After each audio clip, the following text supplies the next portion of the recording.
దీంట్లో కొంత ఇష్యూస్ వచ్చినాయో తక్షణమే కలెక్టర్లు క్షేత్రస్థాయిలో పోవడమే కాకుండా ఆ నెగటివ్ వార్తలకు సంబంధించిన వాస్తవాలను ప్రజలకు చెప్పాలి. ఇప్పుడు ఆ రైతు చనిపోయాడు, ఆరోగ్యం బాగాలేదు, అతనికి ఇబ్బందులు ఉన్నాయి, అతను మెడికల్ రిపోర్ట్స్ రిలీజ్ చేసి అతనికి ఈ సమస్య వల్ల చనిపోయాడు, దీనికి ప్రొక్యూర్మెంట్ కారణం కాదు అని కలెక్టర్ అధికారికంగా నివేదిక రిలీజ్ చేసి మీడియాను పెంచి ప్రజలకు వివరించి చెప్తే వాస్తవాలు ప్రజల దగ్గరికి వెళ్ళడానికి ఉంటుంది. ఒకటి. రెండవది, తార్పాలిన్లు కానీ అన్ని మనం ఏర్పాటు చేసాం. 90% మనము రైతులకు కావలసిన విధంగా ధాన్య సేకరణ చేయకుండా వాళ్ళ ఖాతాలో పైసలు వేసాం.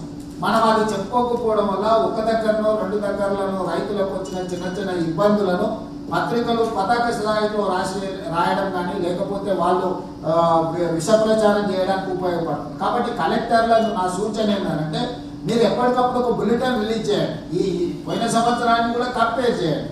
బిఫోర్ ఇయర్ కూడా 22-23ని, 23-24ను, 24-25 కంపారిజన్లో ఎవ్రీడే ఒక చిన్న బులెటిన్ మీరు పేపర్ వాళ్ళకి విడుదల చేసి నాకు ఆ జిల్లాలో అంతకుముందు ఎలాంటి పరిస్థితులు ఉండే ఇప్పుడేం పరిస్థితి ఉంది దాంతో కొంత మన వాళ్ళకు మాట్లాడే వాళ్ళకి అవకాశం ఉంటుంది. మీరు కూడా అఫీషియల్గా ఇప్పుడు కలెక్టర్లు కూడా పిఆర్ఓలు మొత్తం వ్యవస్థ ఉంది. మీరు ఏమి చెప్పకపోవడం వల్ల ఈ తప్పుడు వార్తలు కలెక్టర్లు సరైన విధంగా స్పందిస్తలేరని అనుకునే ప్రమాదం ఉంది. కాబట్టి మీరు ఖచ్చితంగా అఫీషియల్ రికార్డు మీరు పొలిటికల్ స్టేట్మెంట్స్ ఇవ్వాల్సిన పని లేదు, కానీ అఫీషియల్ డేటా రిలీజ్ చేసి అఫీషియల్గా మీరు కమ్యూనికేట్ చేయాల్సిన అవసరం ఉంది. కాబట్టి ఇట్లాంటి విషయాలు వచ్చినప్పుడు కలెక్టర్లు ప్రోయాక్టివ్గా ఉండాలి. మాకెందుకులే ప్రభుత్వాన్ని విమర్శించడాన్ని అని మీరు అంటున్నారు అనుకో, ప్రభుత్వమే మీరు కదా, అల్టిమేట్గా మినిస్టర్స్ కాదు కదా, ఎవరైతే జిల్లా కలెక్టర్లు ఉన్నారో వాళ్ళే ప్రభుత్వం. సో ఆ లోకల్గా ఏదైనా నెగటివ్ ఏ వార్త వచ్చినా it is going to reflect on collector career అవచ్చు. సో కలెక్టర్లు అనే వారిని వాళ్ళు ఫైట్ చేయాల్సిందే. స్పష్టంగా మీరు జరుగుతున్న పరిణామాలు ఎక్కడైనా మన వైపు నుంచి ఏమైనా వైఫల్యం ఉంటే ఎమ్మడే సరిదిద్దుకోవాలి. మన మీద తప్పుడు ప్రచారం జరుగుతుందంటే ఎమ్మడే వివరణ ఇవ్వాలి. మరీ అడ్డగోలు వివరణ చేస్తే అవసరమైతే పోలీస్ కేసు పెట్టండి. మరీ తప్పుడు ప్రచారం, విష ప్రచారం, అబద్ధాలను పూర్తి చేస్తే లోకల్ పోలీసులకు కంప్లైంట్ ఇచ్చి తప్పుడు ప్రచారం చేసినందుకు వాళ్ళ మీద అవసరం అనుకుంటే కేసులు కట్టండి, తప్పలేదు. ఎందుకంటే అడ్డమైన ప్రచారం చేస్తే చూస్తూ ఊరుకోవడానికి ప్రభుత్వం అచేతనంగా లేదు, ప్రభుత్వం యాక్టివ్గా పనిచేయాలి. నేను మళ్ళొకసారి ఈ వరి ధాన్య సేకరణ సివిల్ సప్లైస్ డిపార్ట్మెంట్ను, మినిస్టర్స్ని, కలెక్టర్లని నేను అప్రిషియేట్ చేస్తున్నా. You have done a meticulous job. But end of the day మనం 100% కంక్లూడ్ చేసినప్పుడే ఈ రివార్డ్ అనేది మనకు వస్తుంది. చిన్న చిన్న విషయాలు ఏమైనా ఉంటే తక్షణమే వాటిని పరిష్కరించండి. ఇంకేదైనా విషయాలు ఉంటే చీఫ్ సెక్రటరీ గారు మీకు అందుబాటులో ఉన్నారు, సివిల్ సప్లైస్ కమిషనర్ మీకు అందుబాటులో ఉన్నారు, కన్సర్న్ మినిస్టర్ గారు 24/7 మానిటరింగ్ చేస్తున్నారు, కలెక్టర్లతో కంటిన్యూస్గా వీడియో కాన్ఫరెన్స్ చేస్తున్నారు, సీఎంఓ కూడా ఎప్పుడూ అందుబాటులో ఉంటుంది. కాబట్టి కలెక్టర్లు అందరూ కూడా నా స్టాండింగ్ ఇన్స్ట్రక్షన్స్, ఇందులో ఏ మాత్రం కూడా మనం ఒక నిమిషం కూడా వృధా చేయడానికి వీల్లేదు, ఎవరికి నష్టం జరగకూడదు.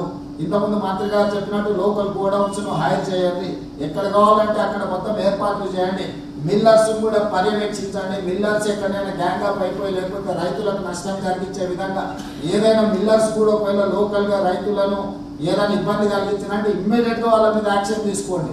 No mercy. ఇందులో తప్పులు ఎవరు చేస్తున్నా, కింది అధికారులు చేసినా, మిల్లర్లు చేసినా, దళారులు చేసినా ఎవరిని కూడా మీరు మినహాయించేది లేదు. మీరు స్టింజెంట్ యాక్షన్ తీసుకోండి. Collectors are all empowered to take action against those culprits.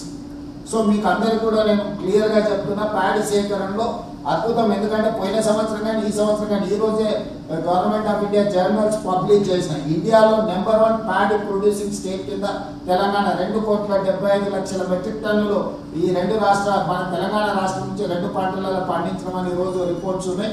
నిజంగా ఇది వ్యవసాయ శాఖకు అదేవిధంగా మన సివిల్ సప్లైస్ డిపార్ట్మెంట్ కూడా ఇది ఒక అభినందన. నేను మనస్ఫూర్తిగా ఈ విజయాన్ని సాధించిన మిమ్మల్ని అభినందిస్తూ భవిష్యత్తులో ఇంకా మీరు జాగ్రత్తగా ముందుకు వెళ్ళాలని మీకు సూచన చేస్తున్నా. Subscribe us and press the bell icon for more interesting updates.